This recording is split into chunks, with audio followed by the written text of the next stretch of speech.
Assalomu alaykum rahmatullohi va barakatuh.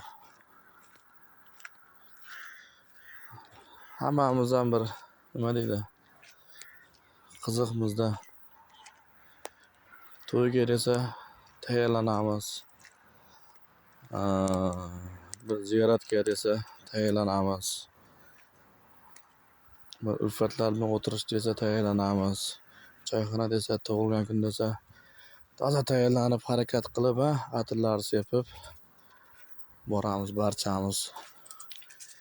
Lekin mana shu qabristonda qachon ziyorat qilganingizni eslaysizmi?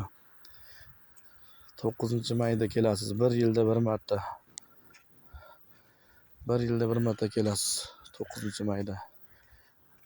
Yoki kimdir olamdan o'tsa, o'shanda kelasiz. Lekin oxirgi manzilimiz mana shu yer, hammamizniki.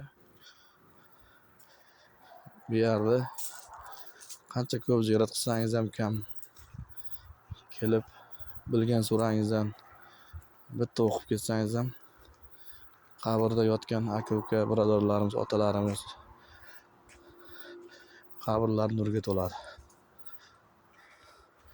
Shuni unutmaylik. Birodarlar, assalomu alaykum rahmatullohi va barakatuh.